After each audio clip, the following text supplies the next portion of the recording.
Love him or hate him, his name, one of the most well-known in history.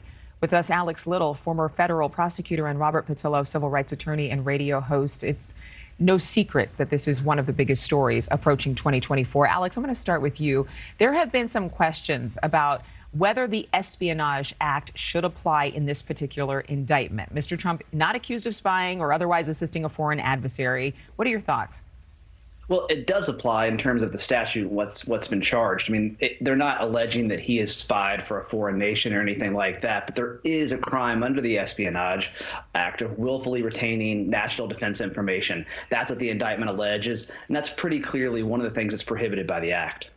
Robert, what should the response be from the White House when you have half the country concerned that this is politically motivated, particularly, Robert, because it involves the GOP frontrunner and the current president who may very well be on the ballot in 2024? I think the White House should stay out of this question completely. The entire thing has to be directly out of the Justice Department, directly out of the special counsel's office to make sure there is no indicia of a political bias or political slant to this prosecution. Jack Smith's indictment is exceedingly detailed in the exact reasons for the charges and the exact basis for the evidence against President Trump. And most of it is the statements from President Trump and the statements from President Trump's attorneys. It's hard to argue that it's a witch hunt when it's your own words being used against you. What about Republicans? I mean, Mitch McConnell, he says he's staying out of it when it comes to commenting on the case. Should he speak up?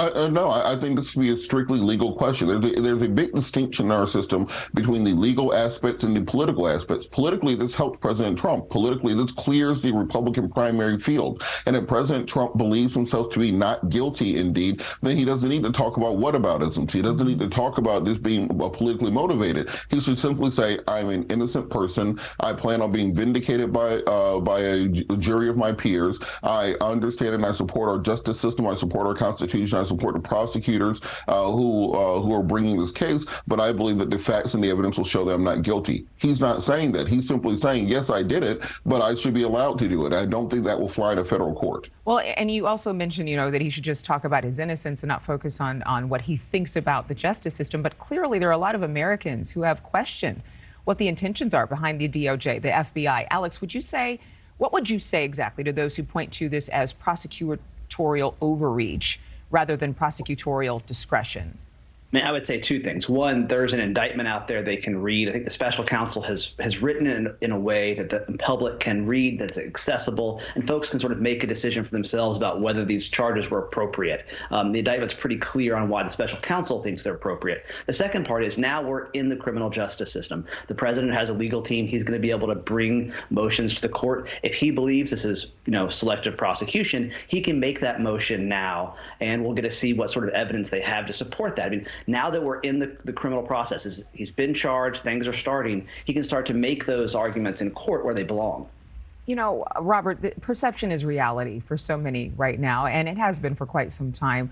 What responsibility do you think that we have in order to accurately report on this story?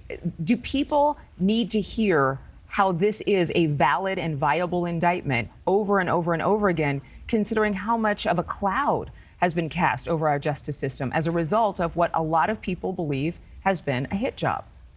They do, because it's not that some people, is a very particular person. It's President Trump who's been sowing doubt in the entirety of the American criminal justice system. The idea that a former president of the United States of America would basically bring into question the constitutional basis of the rule of law simply because it benefits him, I think is a very clear danger to the United States of America. Because without the institutional legitimacy of our Department of Justice, of our Constitution, of being a nation of laws and not of men, well, then the entire concept of America falls apart. Then you, instead of being able to enforce things through court decrees, you have to enforce things through militia, through military, through secret police. We've seen what happens when the rule of law falls in other countries. And the fact that one person who's the head of an entire political party has decided that it's more politically expedient for them to benefit themselves than benefit our entire system, I think that is what draws this into question. So it's not that Americans are questioning this, it's that the leaders of this country, and particularly the leaders of one particular group, have decided to bring these things into question.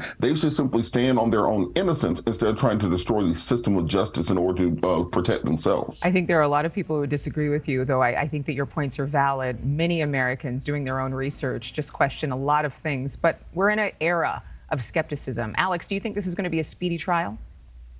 No, I think if you're President Trump's legal team, you want to delay things as long as possible. Thank you for watching. Go to newsnationnow.com to find NewsNation on your television provider. And don't forget to click the red subscribe button below to get more of NewsNation's fact-driven, unbiased coverage.